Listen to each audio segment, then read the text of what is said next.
Hi everybody, Dacob here. Welcome back to the Fashion Bunker. I am back. You can see me again. I'm on and off the camera. Sometimes you see the hands, sometimes you see the face. At the moment you're seeing the face because today is a very, very important video. So I went that extra mile and this takes a lot of preparation. Welcome to the review of Chanel No. 5, the Pure perfume. I haven't reviewed the Parfum of Chanel No. 5. I have reviewed, in general, the fragrance. I've reviewed many of its concentrations and iterations. I have done kind of an overview of the spectrum of Chanel No. 5. I have done the unboxing of Chanel No. 5, the Pure Perfume 7.5 ml spray, refillable or rechargeable spray. So there's a lot of these videos on my channel about Chanel No. 5, and you could check them out in the description box down below, as well as in the card sections up here. But I haven't touched base on Chanel No. 5, the Pure perfume. And I'm going to do that today. I am dressed almost in a militant way because several reasons. One of them being the fact that I'm really tired of a lot of types of the approach that fragrances have from most fragrance reviewers. It's just nauseating, to say the least.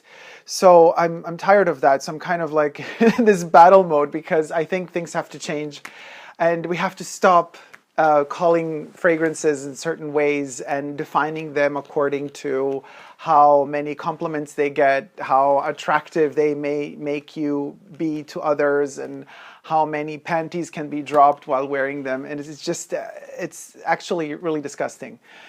So, but let's get to something beautiful, and something beautiful is Chanel No. 5. Chanel No. 5, the Pure perfume, being released in 1921. You have to understand, conceptualize that time, conceptualize how long ago it has happened that this fragrance has been released. Imagine that, and then imagine historically the context of the times. Those were not easy times, hence my beret again comes in handy here. By the way, wearing Vivienne Westwood beret, Chanel brooch, the faceless Pharaoh, which also comes in handy here. By the way, check out in the card the unboxing and review of the Pharaoh. And I'm wearing a Christian Lacroix shirt, Chanel Métier d'Art earring, scarab, a golden scarab with hidden hieroglyph inscriptions on the back with hidden messages. A hidden portrayal of a chant or a verse of sorts, perhaps even a prayer. A lot of mystery surrounds Chanel No. 5, and a lot of mystery also surrounds the 20s. The 20s were a very difficult political time. You know, we are just out of the First World War, and already the pot is brewing, cooking, and it's being stirred by a lot of nasty politicians in World War II.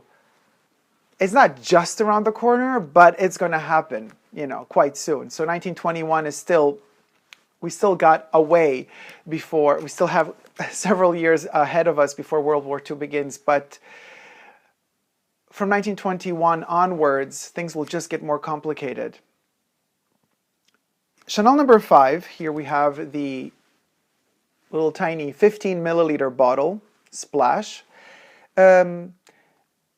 Is first conceived as, now we're going to get into mythology here because a lot of people say a lot of different stories. You know, we have quotes saying that Ernest Beau presented to Chanel Coco several fragrances. The fifth sample or fifth numbered bottle was allegedly No. 5. Some people say that's not true. It wasn't the fifth bottle, but she just liked No. 5 as a number because, as we know, she was a very, numerologically speaking, she loved, Coco loved numbers. She was in part, I would say, almost afraid of numbers, but let's just say she respected numbers very much. And 5 was the first concept of unisex perfumery, if you may, because 5 is the perfect blend and mix of female being the number 2 and 3, male being the number 3. So 2 plus 3 gives us a 5. 5 is the perfect mix of feminine and masculine, and that's exactly what No. 5 is. Maybe some of you remember a couple of years back, And unfortunately, the advertising campaign failed and flopped by Chanel. But for the first time ever in perfume history, a man was used to promote what, well, Chanel marketing team still describes as a female fragrance, Brad Pitt. So Brad, show us your face, your gorgeous face right there. And off you go again. That was Brad Pitt, you guys. Advertising for Chanel No. 5. And a lot of people, a lot of those customers and clients, male customers and clients that are always extremely afraid of purchasing any fragrance that is marketed to women. Heaven forbid a man were to wear a fragrance marketed to women. They would be very irritated. And I love the fact that they were irritated. But they would come to the Chanel boutiques, also on airports with these huge campaigns, huge posters, billboards of Brad Pitt for Chanel No. 5. And confusingly would be asking the sales associates whether or not this fragrance is a new reformulation for men or what have you. So it was so confusing that Chanel pulled out or pulled away or pulled back from that advertisement campaign. But prior to Brad Pitt, we have had Catherine Deneuve reviewing. I'm not Catherine Deneuve, but I am reviewing. We had Catherine Deneuve advertising for Chanel No. 5. We had Carole Bouquet advertising for Chanel No. 5. We had an unwilling Marilyn Monroe advertising for Chanel No. 5 by stating in an interview that the only thing she wears to bed is a couple of drops of Chanel No. 5. Even though she was holding a bottle of the Chanel No. 5 cologne in that particular advertisement campaign, she did mention that it was the pure perfume instead. So I'm not quite sure how much of this entire story is kind of true or not. I'm sure, just like a lot of us, she also probably had several concentrations of the fragrance. By the way, concentrations of the fragrance, 1921 saw the release of the pure perfume, followed shortly after that, around 1922, the eau de toilette and eau de cologne. Eau de parfum wasn't even in the picture until the 80s when Jacques Polge brought it out. A very kind of bold and more Dynasty and Dallas, if you know the TV shows I'm talking about from the 80s, type of fragrance. More powdery, more heavy on the dry powder, and the irisy kind of tone to it would be the eau de parfum, which I also love. But we're talking about the pure perfume here. The pure perfume being developed by Ernest Beau and then kind of chosen and selected by Chanel. Another really interesting legend wants it that Ernest Beau told Chanel, you know, aldehydes, this being the first overdose of aldehydes in perfume history, aldehydes were very expensive back then. Now they're not. But not just aldehydes were in here. Around 180 plus ingredients were in the first formulation of the Parfum of Chanel No. 5. And the jasmine, the ylang ylang, the May rose, and the sandalwood, lily of the valley. Oh God, orange is in there as well. And you know, every time a kind of more exotic type of ingredient would be mentioned by Ernest Beau to Chanel, and every time he would tell her, you know, but it costs really a lot to put this particular ingredient into the fragrance, she would counter that by saying, which one is the most expensive ingredient? He would then counter back, and then she would say, good, then add double that, double on that, triple on that, add more of that. I want opulence. I want this to be unreachable, unattainable. I want the desire of people around me to want it without having the opportunity to get this fragrance. And in fact, another legend wants it that Chanel wore it herself in the beginning without it being released anywhere. She would go to these big soirees and would wear Chanel No. 5, would occasionally just have the little bottle in her purse and just kind of let it stay there as she's like on the table during dinner or whatever. And of course, again, legend, this is all alleged, wants it that all of these women would kind of, you know, they knew Coco Chanel anyway, but they would rush around her and be like, oh my God, Coco, what fragrance are you wearing? And then she would tease and tease and tease and tease the audience, and everybody desired this fragrance so much. And then finally, No. 5 was released in 1921. But quite shortly after its release, that humongous number I just mentioned, over 180 plus ingredients, were trimmed down to 80 something. So already in its first release phase, it's been reformulated. You could say one of the first big historical reformulations in perfume history. So it's not true that it's only happening today, since 2012 and IFRA and blah, blah, blah, what have you, or brands trying to cheapen on us or cheap down on us. No, it already happened in the 20s, and it happened for a reason with Chanel No. 5, because distributing it worldwide was going to be a problem for Chanel because she did not have the resources for that. But steppeth in the Wertheimer family, and here the trouble begins. They did offer her a special deal. They offered to literally almost have the entire percentage of all the fragrances. She would have like 10%. I don't know why she said yes to that, but again, you know how the story went down. A lot of people have a lot of different opinions on this, and you know my opinion, so we're not going to touch base on all the nasty, nasty gossip around Coco, because I ain't having that. They said, well, we could sell it for the same price and take around 100 ingredients out of the equation, cheapify it. We won't say we did, and we'll distribute it worldwide, and then we're going to have enough resources to make enough for everyone. So that was the first time it was reformulated, and it's still amazing today after even further reformulations happened. In fact, if you do have the opportunity to smell, I mean, the oldest bottle that I have smelled of Chanel No. 5 was from the 60s. Very similar to the Chanel No. 5 we smell today. Pure perfume. We're talking only pure perfume here, guys, not the other concentrations. So you have to invest a little if you want the pure perfume. And if you want the pure perfume, you're going to get this incredible journey of a fragrance that still stays very true to its former self. Now, a lot of my fellow perfume lovers out there that do follow my channel and that also follow me on Instagram, by the way, superdacob, all spelled together on Instagram, that love Chanel No. 5, also did tell me that to their nose and their experience, and a lot of these friends of mine, now virtual friends of mine, have become friends after so many years of reviewing fragrances and fashion.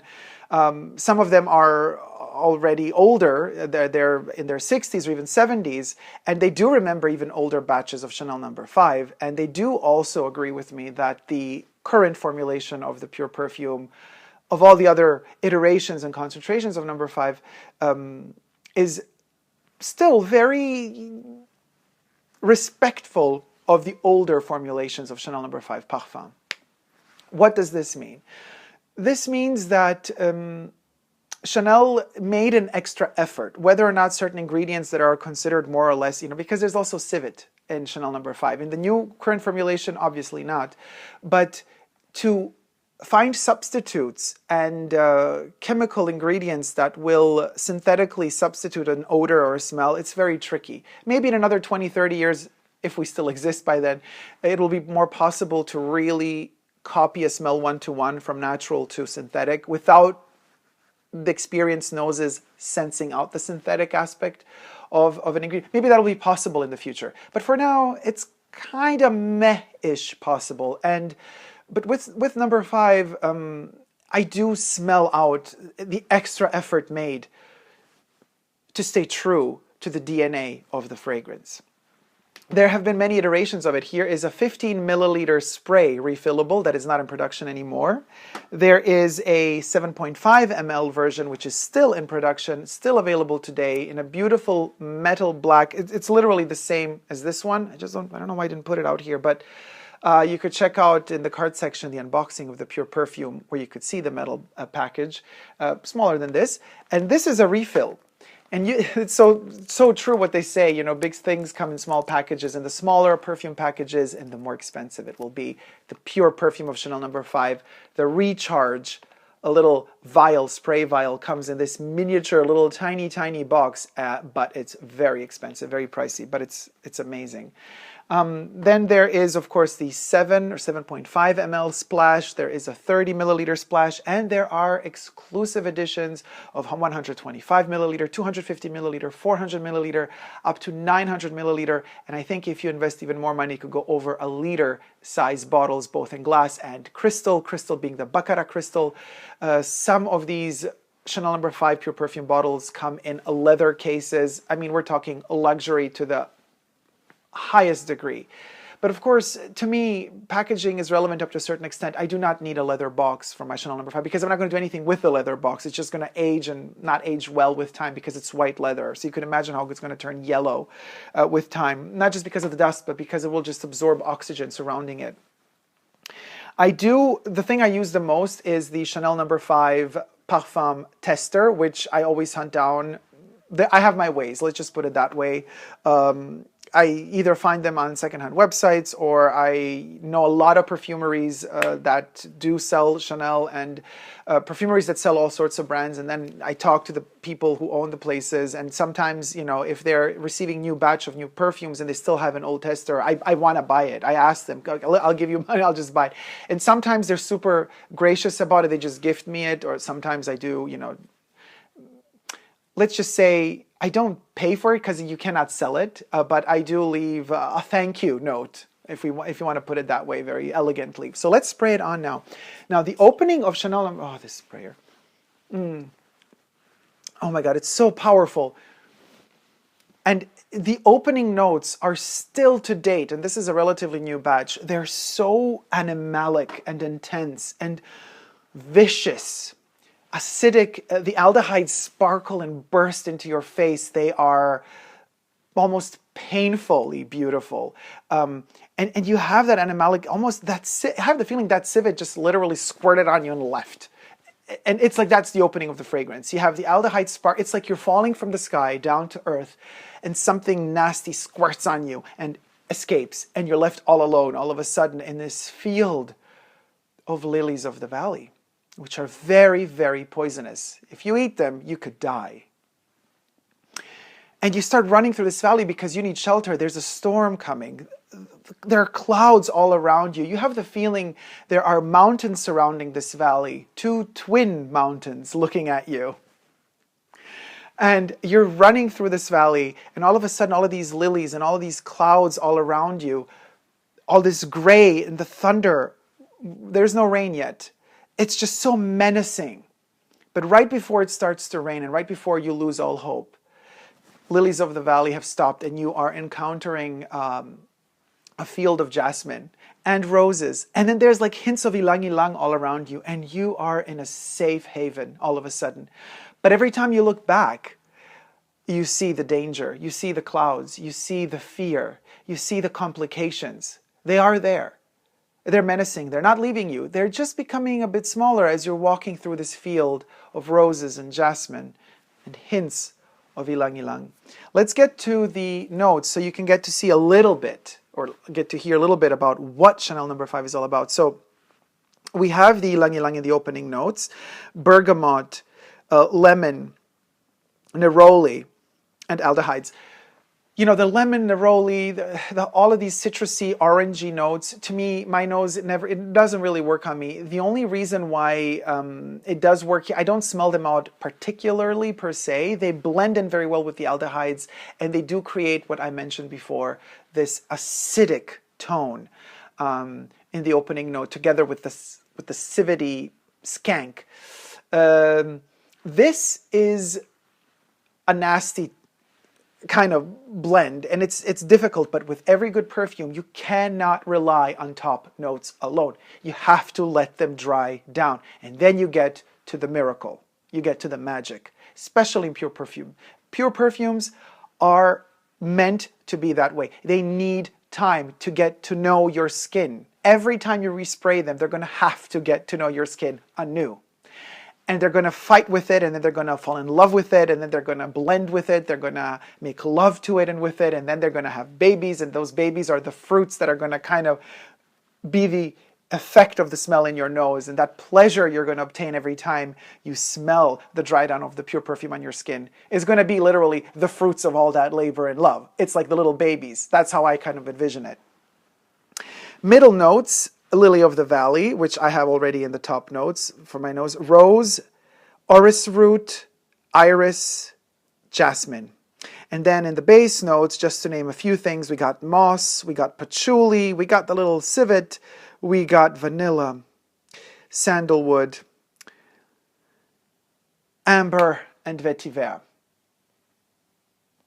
And this is just a tiny portion of the kind of main notes of this fragrance. The May rose isn't even mentioned here. They just mentioned rose, I think, regular rose, but the May rose is orris root and iris. Now, let's talk about orris root and iris for a second here, because the orris root gives a leathery tone to a fragrance, and Chanel No. 5 does have a leathery context. Civet blended with the orris root, very leathery. Iris, being the flower of the orris root, being very powdery. Blended with ylang ylang, which is already in the top notes, creates a ladder, a golden ladder. You know, Chanel No. 5 is all about gold. It's all about rays of sunshine through dark, menacing clouds. You literally, also, sometimes No. 5 is like dust over a field. We're talking about the pure perfume here only. I'll never stress enough to repeat this. You know, let's not mix it up with the other concentrations. And you have this constant kind of like dust covering, the particles of gold dust all over this field of May roses, and you have the menacing clouds behind you, but then as the rays of light cut through the clouds, you get the rays of light, and you have all those sparkles in between the rays of light, which is just, that is No. 5. It's just that powerful.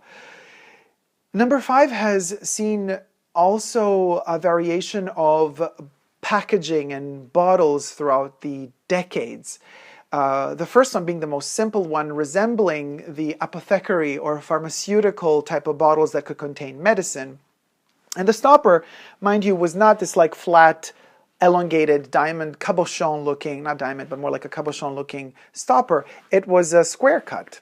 Flat but square, and it kind of got elongated shortly after its first release.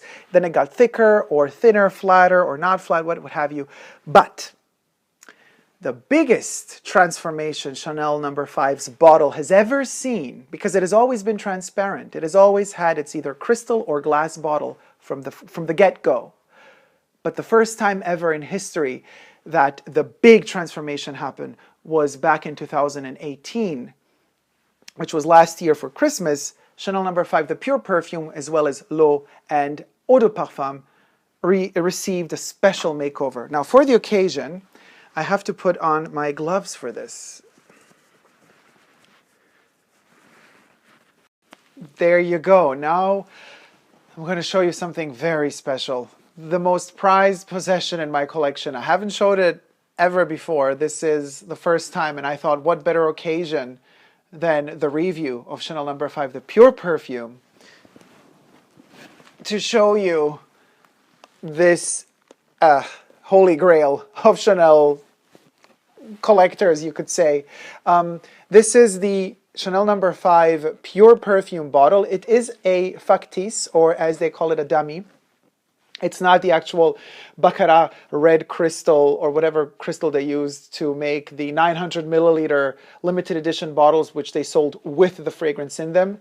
No, this is the factice bottle used in the Chanel boutiques and beauty boutiques to promote Chanel No. 5's first ever change of bottle color back in 2018. This was the fall, winter, or Christmas release of Chanel No. 5.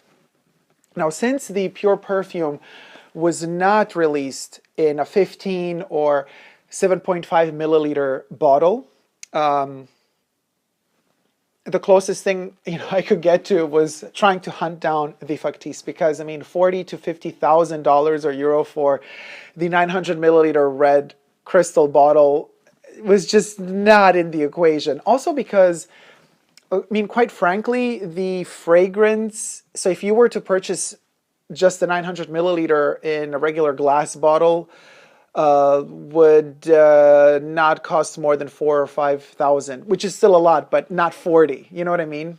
Or 50. I forgot the price. It was insane. But anyway, let's give this one a nice look. I mean, you can see the reflection of the light in it, maybe, but look at that red. Oh, my holy grail, my personal holy grail.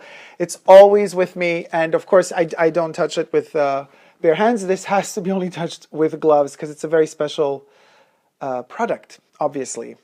A part of Chanel history, one of the most important parts of Chanel perfume history in the present years, I would say. I know it's not a big change for many. I mean, it's just a change of color of the bottle. But the fact that Chanel actually did change the color of the bottle just for once and did a classic Chanel red, because it's one of Chanel's favorite colors, means a lot to me. So let's put this one down very delicately and get back to our review. Now, smelling it, oh, it's so delicious. As we are going down this valley, behind us are the mountains, our twin peaks. And through the clouds behind us, from time to time, rays of light manage to penetrate those clouds. And you know how romantic the vision can be. The painters, the old masters used to paint rays of light filtering through clouds on the horizon. And you would have almost like a mist or a fog that kind of runs through those rays of light, and it looks like particles of gold dust. That's what we're having here in this valley. We have these particles of gold dust, almost as if the Chanel No. 5 Fragment d'Or, by the way, check that out. A link is in the card up there and also in the description box down below. The gold glittery liquid of Chanel No. 5. You can envision those particles of gold in that valley, and you're running away from those clouds through that field of May roses and ylang ylang and jasmine. And what is ahead of us? What is in front of us? In front of us is what used to be the sea, what used to be an ocean, what used to be water. Because you see, in this particular reality that this fragrance conveys to me right now, and this explains also more why I'm wearing what I'm wearing, looking so military-like, it's a battle for survival. The scientists were all right. Climate change is real. A couple of years from now, water resources gone. No more drinkable water, at least. And this ocean that we used to have once ahead of us is gone as well. It's dry. Completely dried up. And all you have left is a memory of the taste of water. You have the memory of how it felt as you drink it and as it kind of pours and runs down your throat into your belly, that cooling, soothing flavor / non-flavor of water, because water doesn't have a taste, and yet it has its own very specific taste. You remember water. And as you smell Chanel No. 5 and you have towards the dry down only a memory of the sparkling freshness of the aldehydes, it is like water. And this is where the 20s, with its joie de vivre, but at the same time a sense of pending doom that was in the air, covers you up. And these are the 20s. This is Chanel No. 5. It is an abstraction of reality. And yet it gives us hints of the future. It warns you.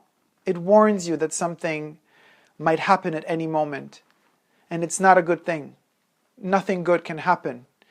Because we're damaging everything around us. We're damaging the world. We're damaging nature. And so all you have left is a memory.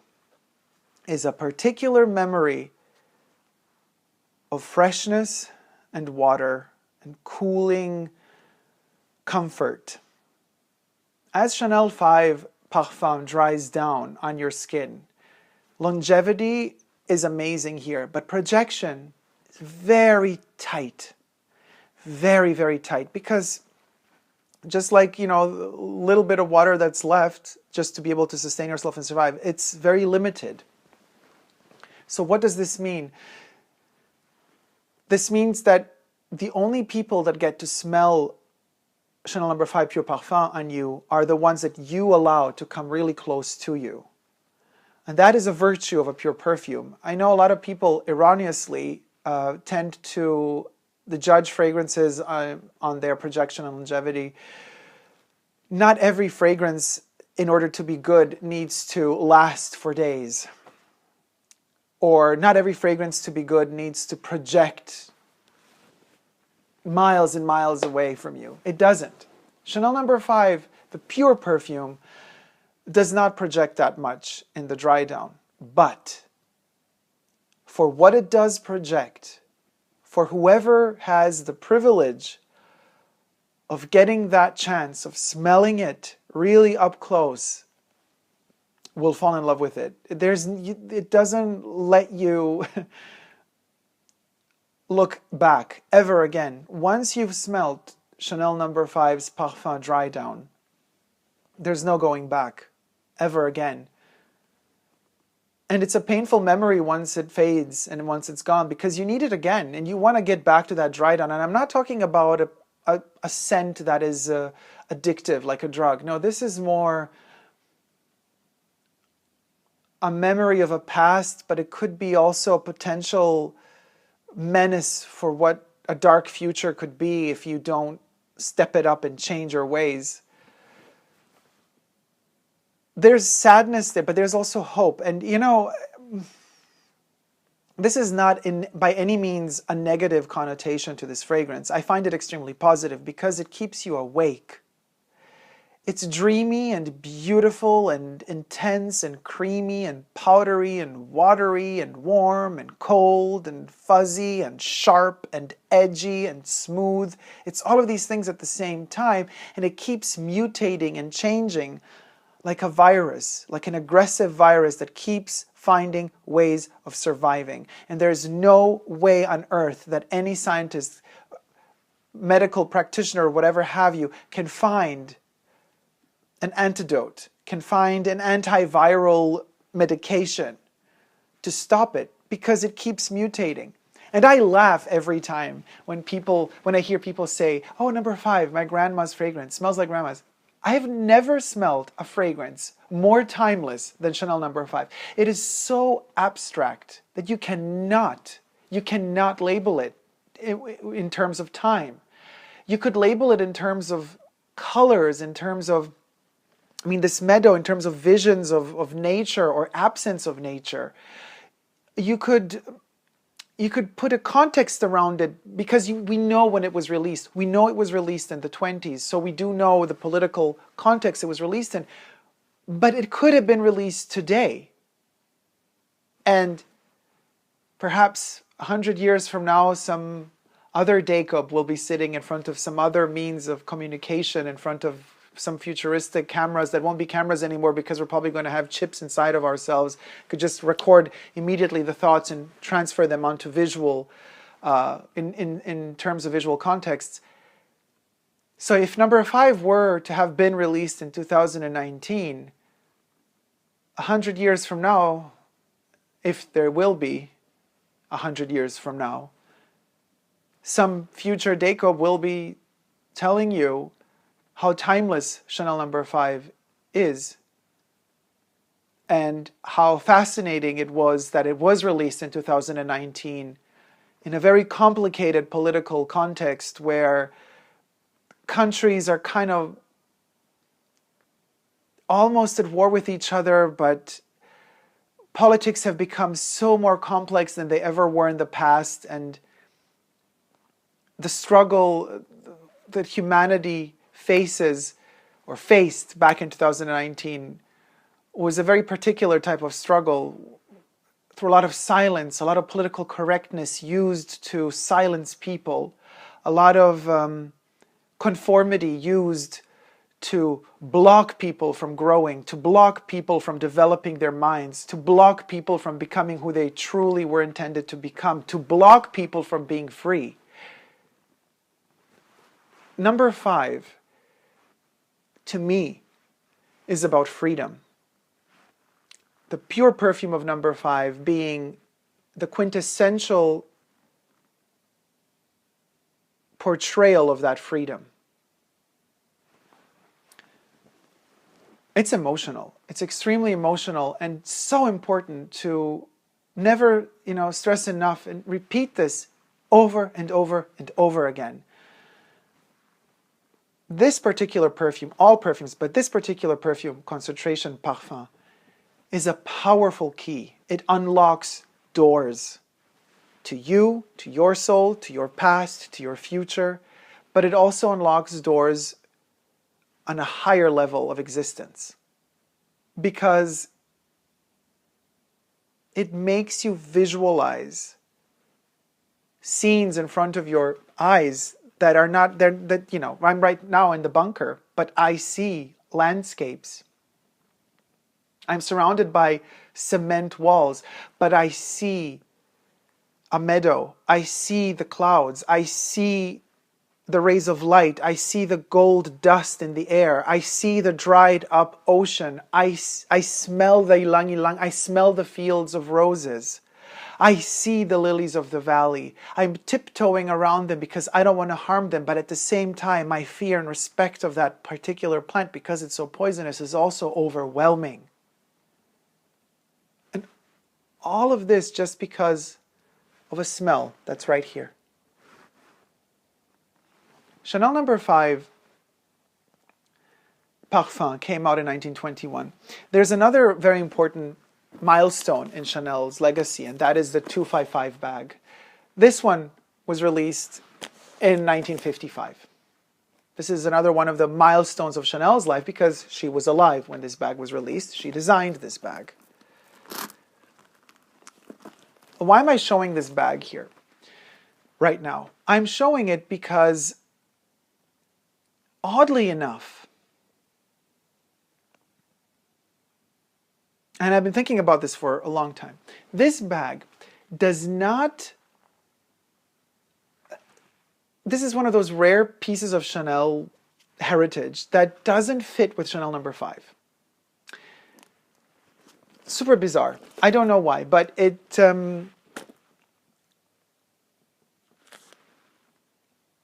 in fact, I avoid putting Chanel No. 5 in the bottle, the spray, the pure perfume. I avoid putting it in here when I'm on the go. And I always have Chanel No. 5, the pure perfume, with me. So instead of putting it in this bag, I usually put it in my pocket.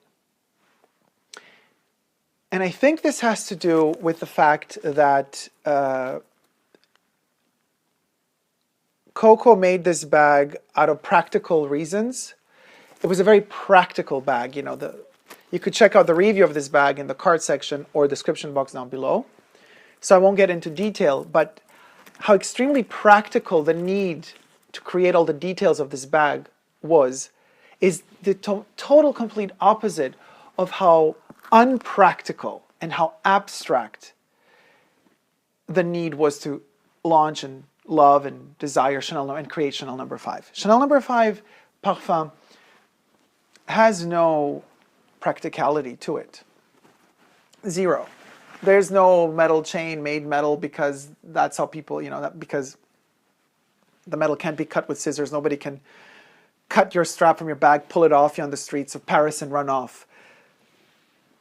There is no Bordeaux interior to remind you of your poor past or to allow you to see always what's inside your bag instead of having a black interior. There is no kilted, puffy bag texture on the surface to resemble male horse jockeys, pouches, you know, that they use. There's none of that. Instead, there's absence of all of that. There's just a crystalline golden vision of pleasure and fear at the same time. And it's mesmerizing. It is scary and so attractive at the same time.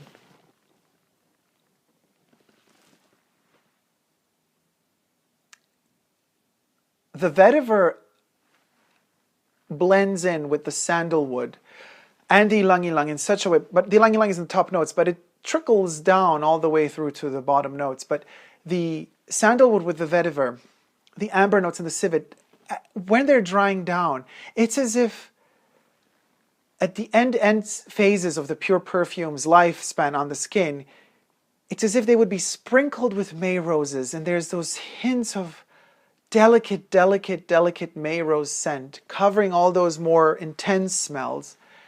And it's so magical, and it just like keeps you